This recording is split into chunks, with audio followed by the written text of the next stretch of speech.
Hello, you're very welcome to Chicago Blues, the Fireside Readings, with me, Saul Tillock, reading chapters from my book Chicago Blues, which you can find on the Kindle store, and you can also download the paperback on amazon.co.uk. If you just Google Saul Tillock, Chicago Blues, that should get you there.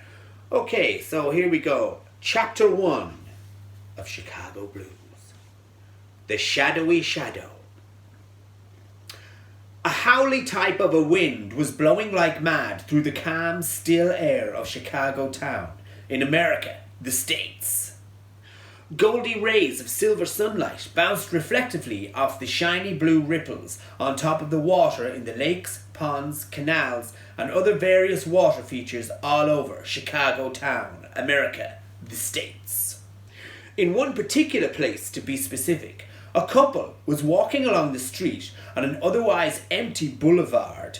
Otherwise empty, that is, except for them. They were Jake Fritter and Amy Gladly, if that was her real name. Tall, attractive, handsome Jake Fritter, who was really good looking with high cheekbones and everything like a male model, even though he wasn't one because he was an undercover private detective, was leading the amazingly sexy, long-legged, nice-faced, lovely-haired Amy Gladly, if that was her real name, by one of her two hands towards his high-classed, ultra-expensive beachfront condo in the centre of Chicago town, America, the States. Chicago town, city of hope, fear, anger, joy, and courage, and 2.736 million people, each of them with a story to tell. 17 stories, some of them. Others only 2. So if we say on average 11 stories, we're talking 30 million stories, roughly. 31 million tops. And this was theirs. Brackets, Jake and Amy's, close brackets. "Come on in," Jake said in his deep, manly Chicago drawl at the main door of his apartment block. And she said okay, and she did, and they went in. They had enough of the Windy City, its jazz music, its famous Museum of Science and History, its proximity to the Great Lakes, and its high crime stats, short for statistics. They had just met in a bar just around the corner, and just liked each other immediately because they were both just looking for someone just like that. He had backed into her front while looking the other way and spilled her drink and brought her another one. That's how they met.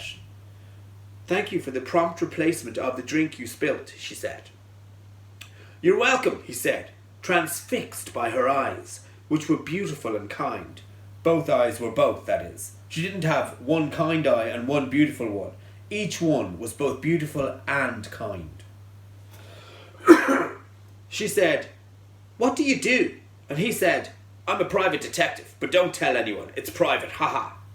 She laughed as well, because she appreciated a man who knew how to laugh at his own jokes that was really good looking like him. Jake also liked how she laughed, throwing her beautiful happy face upwards and bellowing like a bull who's just got a bull joke. He showed her his private eye ID, and she showed him her novelty mallet she just bought in a novelty shop, and they laughed again. Ha ha!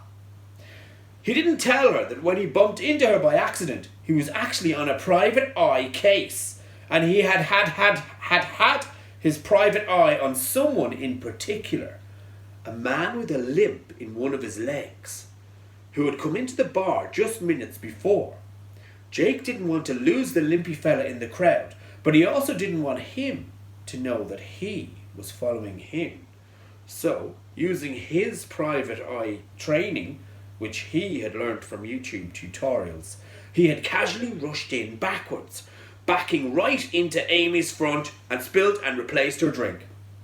He also didn't tell her that while she was busy giggling and guffawing, he had surreptitiously turned around to resume keeping his private eye on his target, and saw that he was all of a sudden gone.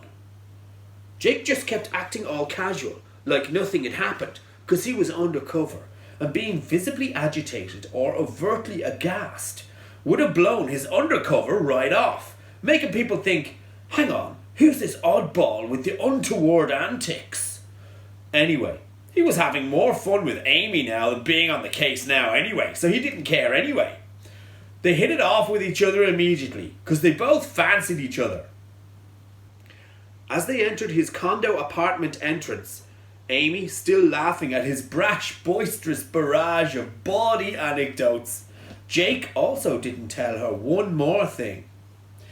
He didn't just want her to see the inside of his apartment. He wanted to see the inside of her clothes too. Not just because he liked her clothes, which were full of fashion, oozing snazz and swank. He knew from what he'd already seen of her hands, feet, elbows and face that he probably liked the rest of her too. And having got to know her a bit, he knew, deep down, in his heart of hearts, if he were to be completely honest on an emotional level, he'd really like to see her whole body in the actual nude. Finally, they were inside his luxury condo. Gradually, she settled down, still tittering and gurgling a bit, like when you try and stop laughing but you can't and it keeps coming out in little chuckle puffs or chuffs. They conversed good-naturedly and had a few drinks. Not each, come on, they weren't alcohols, but between them. Mind you, they knocked back a fair bit. Probably gin or whiskey, who knows. Anyway, before long, they were buckled as a bag of belts secured with a big bag buckle. He served her from his own home bar, which he had put in his front room by a fella who seemed nice at the time, but charged way too much, and he had to bargain him down. But he didn't get much off, which still annoyed him a bit, and he couldn't really give Amy's chit-chat his full attention when he thought about how annoying that had been. After a while, during a gap in her babbling, when she had to inhale, he quickly suggested that they go upstairs, as it would be higher up and therefore safer in the event of a flood. She agreed, and they climbed up the stairs calmly in single file. No sooner had they opened and shut the bedroom door than they were in the bedroom. The room itself was nice and furnished tastefully with furnishings of a deep, rich colour. In the middle of the room, the bed beckoned. Not literally, but in a kind of a way. Excitement rose up through their eager insides, like bubbles in any number of fizzy drinks brands, for example. Overwhelmed with an all-consuming passion, they couldn't help themselves, or anyone else. They chitted and chatted about this for approximately 9 seconds, and then, throwing all pretense aside, probably to the left, they pushed each other onto the bed. Not at the same time, as Newton's third law would have made their equally opposing forces cancel out, but by taking multiple mini-turns, each pushing the other incrementally in the same direction, towards the bed. What followed was really explicit and raunchy, and they were both so fit from eating nutritionally and going to the gym that they were able to go for ages. So they went at it like a set of hammers and tongs, if you imagine people-shaped ones on a bed, till they were finished.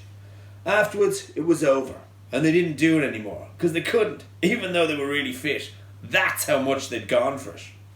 Suddenly, Jake noticed a slight movement downstairs, outside, behind the back wall, on the other side of the house. Don't ask how. He could just kind of sense it. He had like a fifth sense. Up and out like a flash, he ran down the stairs thinking, lucky I know how to get dressed really quickly after sex, so I can go and deal with stuff that I sense. At the bottom of the stairs, he was downstairs, and he made his way warily like a cat, probably a large domestic tabby, to the back window at the back of the house. It wasn't really a window, more like one of the glass doors that slide, slidey window doors. He thought he could see a shadowy form outside, a shadowy form whose shadow was reflected on the roller blinds, which were down, by the way, in case you're trying to imagine all this in your imagination. There was a brown mat on the floor, if that's any help. Carefully, he started pulling on the beady chain type thing, that makes the blinds go up, but he was pulling it the wrong way, and he had to stop and go back the other way. Then he started sliding open the slidey window doors, cautiously at first, but that was taking ages, so eventually he just flung them open and jumped outside in the prepared-to-fight position. The sun was really, really shiny, and it could have blinded him, but luckily there was a thick layer of cloud under it, so it was dull and dark out, You could hardly even tell it was daytime. Suddenly, just as he looked around, before he could do anything, he heard a kind of a squeak and a huge punch landed, BAM! On the back of his head. "Ow, what's that for?" he said. But he was unconscious before he even said it. Then everything went black. Blacker than a black horse with no teeth or eyes on a moonless black night. There you go. That's chapter 1 of Chicago Blues by me, Saul Tillock. As I say, you can get it on the Kindle store or amazon.co.uk for next to nothing. And but anyway, I'll probably put a few more of these videos up and we'll have a look at chapter 2 and 3 maybe.